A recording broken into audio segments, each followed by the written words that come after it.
곰돌이 머리가 잘린 후디, 그리고 수백만 원짜리 트랙 팬츠, 이 모든 게 단순한 스트리트 브랜드일까요? 아니면 럭셔리 스트리트의 끝판왕일까요?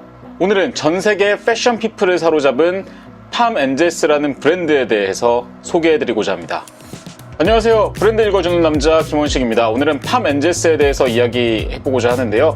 팜&제스를 저는 신세계 그 프리미엄 아울렛 있잖아요. 거기 갔을 때 그 신세계 프리미엄 아울렛의 그 분더샵에서 팜&제스라는 브랜드를 처음 봤는데 되게 옷이 조금 되게 스트릿하고 캐주얼하고, 그런데 가격표를 봤더니 어우씨 0이 하나 더 붙어있는 것 같은 거예요. 그래가지고 이제 그때 처음으로 알게 된 브랜드인데, 왜 이 브랜드가 이렇게 비싸고 사람들이 열광하는지 제가 한번 소개를 해드릴게요. 먼저 팜&제스는 이탈리아 브랜드입니다. 미국 브랜드로도 알고 계신 분들 많은데 이탈리아 브랜드예요. 창립자는 프란체스코 라가치, 이탈리아 태생의 아트 디렉터이자 사진가입니다. 몽클레어에서 이제 인턴으로 첫 출발을 시작을 했고요. 아트 디렉터 자리까지 오르게 됩니다. 그가 팜&제스라는 브랜드를 창립하게 된 거는 어떻게 보면 약간 우연도 섞여 있었어요.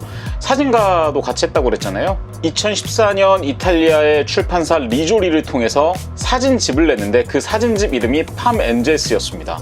LA의 그 스케이트를 타는 그 스케이터라고 하잖아요. 그 스케이터들의 어떤 모습들을 찍은 그런 사진집인데, 가수 퍼렐 윌리엄스 아시죠? 그 해피 이건가? 어쨌든 죄송합니다. 그 퍼렐 윌리엄스가 서문을 써가지고 굉장히 화제가 됐던 그 사진집이 있는데, 그게 엄청난 전 세계적인 인기를 끌면서 2015년에 본인의 브랜드 팜&제스를 런칭하게 됩니다. 뭐 그 사진집이 인기가 없었다면 팜&제스라는 브랜드는 세상에 나오지 않았을 수도 있었겠죠. 그러니까 이제 라가치가 그 본인의 사진집 팜&제스에서 스케이터들의 모습을 담았다라고 했잖아요. 그 스케이터들의 모습을 보면서 자유롭고 날 것 같은 그런 에너지를 느꼈다고 합니다. 미국 스케이트보드 하면 떠오르는 그런 에너지잖아요. 근데 그런 에너지를 이탈리아 특유의 고급 재단이나 소재에 한번 풀어보고 싶었다라는 그런 생각을 했다라고 합니다. 그래서 사진집을 내고 1년 뒤에 팜&제스라는 브랜드를 런칭하게 됐고, 그러다 보니까 이 팜&제스는 미국 스트리트 감성에 이탈리아의 럭셔리 감각이 절묘하게 융합된 그런 브랜드라고 볼 수 있어요. 이것을 이제 라가치는 미국 문화를 자신의 시선으로 재해석한 게 바로 팜&제스다, 이렇게 직접 설명하기도 했었고요. 그래서 팜&제스를 보면 그냥 여타 스케이트 브랜드 혹은 스트릿 브랜드하고는 좀 느낌이 달라요. 확실히 이탈리아의 그 감성이 좀 많이 녹아져 있죠. 그럼 왜 이름이 팜&제스냐? 팜은 야자수, &제스는 천사잖아요. 사진집 그 팜&제스를 처음 촬영하는 그 순간에 야자수 아래에 딱 공중에 떠있는 스케이터의 모습을 찍은 사진이 있거든요. 근데 그걸 보면서 그 스케이터가 천사 같다고 느꼈대요. 그래서 야자수와 그 천사를 합쳐서 팜&제스라고 이름을 붙였다고 합니다. 로고는 이제 레터링 로고를 보면 약간 중세풍의 그 올드 잉글리시 그런 느낌의 블랙 레터를 좀 사용을 했어요. 그래서 약간 스트릿의 감성과 럭셔리의 감성을 약간 모두 이렇게 좀 절묘하게 녹아내는 올드머니의 느낌도 나면서 좀 약간 그 자유분방한 모습도 그 필체에서 느낄 수 있고요. 그리고 이 모자에 있는 로고도 잘 보시면 뭔가 P하고 A가 조합되어 있는 그런 레터링의 느낌입니다. 팜&제스의 브랜드 철학은 앞에서 말씀드린 것처럼 LA, 넓혀서 미국의 그 스케이트보드의 문화와 이탈리아의 그 테일러링의 정교함을 절묘하게 결합한 새로운 럭셔리 스트리트 웨어를 지향합니다. 창립자 프란체스코 라가치는 이렇게 말하기도 했죠. 팜&제스는 자유를 중심으로 커뮤니티와 가치를 공유하는 플랫폼이다. 그러니까 플랫폼이라는 말이 되게 중요한데, 이 팜&제스가 단순하게 옷 브랜드가 아니라 이 팜&제스를 통해서 자유를 중심으로 소통하고 싶어하는 사람들이 그럼 모이는 공간이다. 그러니까 이제 실질적인 그런 스페이스의 공간이라기보단 정신적 공간이 되겠죠. 그래서 단순하게 로고 플레이를 하기보다는 미국의 그런 스케이트보드, 어떻게 보면 서브컬처잖아요. 이것을 글로벌 럭셔리 맥락에서 좀 재해석하고자 했다라고 볼 수 있습니다. 그럼 이런 팜&제스의 시그니처 아이템은 뭐가 있냐? 일단 첫 번째로는 트랙수트입니다. 그러니까 약간 사이드 스트라이프 재킷과 팬츠가 이 팜&제스의 시그니처인데요. 이건 이제 에이셈 라키가 브랜드 초기에 입고 나오면서 세계적인 주목을 이끌었죠. 가장 아이코닉한 라인이자 가장 비싼 라인이다라고 볼 수 있고요. 등판을 크게 이렇게 가로지르는 로고가 있어요. 제가 띄워드릴 텐데 커브 로고라고 하거든요. 커브드 로고. 그 로고를 가지고 있는 그 티셔츠나 스웨셔츠도 또 시그니처고요. 또 잘린 곰돌이 머리를 좀 그래픽하게, 좀 잔인하면서도 유머러스한 그런 테디베어가 들어간 라인들도 시그니처입니다. 그 외에 이제 그 팜&제스는 조금 대담한 그 그래픽들을 많이 쓰는데요. 불꽃, 뭐 팜트리, 그러니까 야자수 혹은 레터링 등을 되게 과하게 크게 쓰면서도 그 럭셔리함을 잃지 않는 그런 라인들도 시그니처라고 볼 수 있고요. 또 슬리퍼, 그 모자에 지금 이 모자에 있는 로고 같은 게 그 슬리퍼에도 들어있는 게 있거든요. 슬라이드, 그리고 이런 모자들도 가장 이제 조금 저렴하면서도 접근 가능한 그런 아이템이다라고 볼 수 있습니다. 그럼 가격대는 어떻냐? 일단 티셔츠류들은 기본 다 20만 원 이상입니다. 거의 뭐 한 50만 원까지 가는 것도 있어요. 다 정가 기준이고요. 그 다음에 후디나 스웨셔츠도 한 60만 원에서 90만 원 사이. 그 다음에 이제 아이코닉한 라인, 그 에이셉 라키가 입어가지고 화제가 됐던 그 트랙수트는 한 벌 다 하면 한 150에서 300 정도 돼요. 단품으로 하면 이제 재킷이 한 100만 원에서 150, 그리고 이제 바지가 한 50에서 한 120 요 정도다라고 보시면 되고요. 그 다음에 이제 슬라이드나 모자 같은 류가 뭐 한 10만 원대, 한 20만 원 초반 뭐 요 정도라고 볼 수 있습니다. 저도 이제 모자 정가는 아니지만 할인해가지고 한 13만 원에 제가 구매를 했으니까 그 정도다라고 보시면 되고요. 확실히 비싸죠. 그래서 스트릿웨어임에도 명품이라고도 많이 좀 이야기를 하는 뭐 가격대만 보면 실제로 이제 이탈리아 브랜드이기 때문에 테일러링도 너무 괜찮아요. 그러니까 다른 스트릿 브랜드들이 감성은 되게 좋은데 옷 재질이 별로거나 테일러링이 안 좋다라고 하시는 분들도 많은데 팜&제스는 확실히 그 면에서는 좀 돋보입니다. 그럼 이런 팜&제스랑 비교할 만한 브랜드는 뭐가 있냐? 제가 여러 가지 좀 카테고리로 나눠서 말씀을 드릴 건데, 왜냐면 비교할 만한 브랜드들이 꽤 많아요. 먼저 럭셔리 스트릿웨어, 이런 느낌으로는 첫 번째로 떠오르는 게 이제 오프 화이트입니다.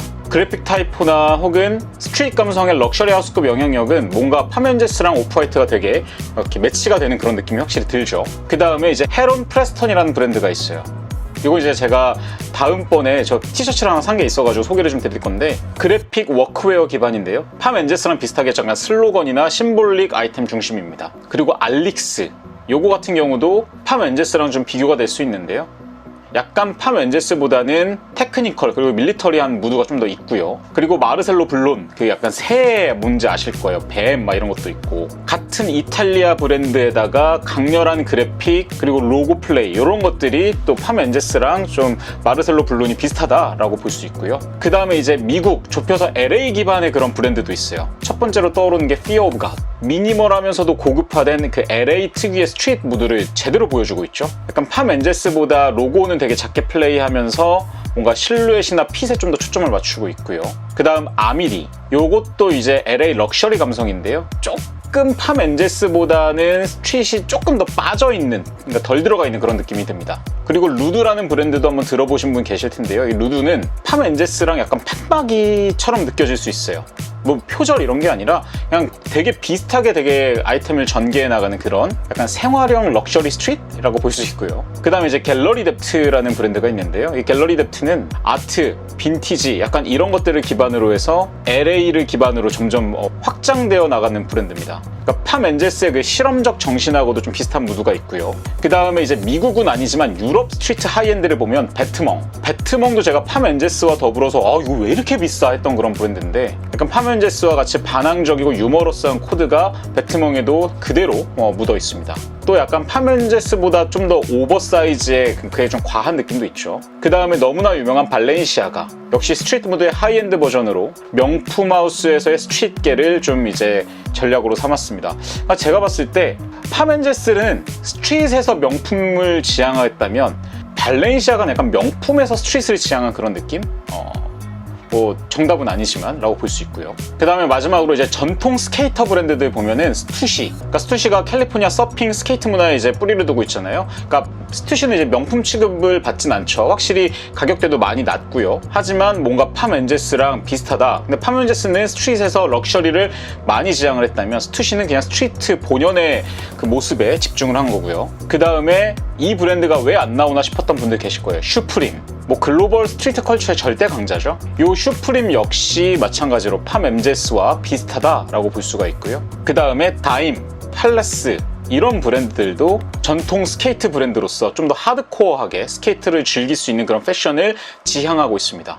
뭐 팜&제스는 정말 여러 연예인들이 많이 입었어요. 뭐 제가 처음에 말씀드렸던 에이셈 라키부터 시작해서 그 사진집에 서문을 썼던 퍼렐 윌리엄스도 그렇고요. 그리고 영국 총리인 리시 수낙, 그냥 정치인인데 공식석상에서 이 팜 엔제스의 그 슬리퍼를 신고 나온 적도 있었어요.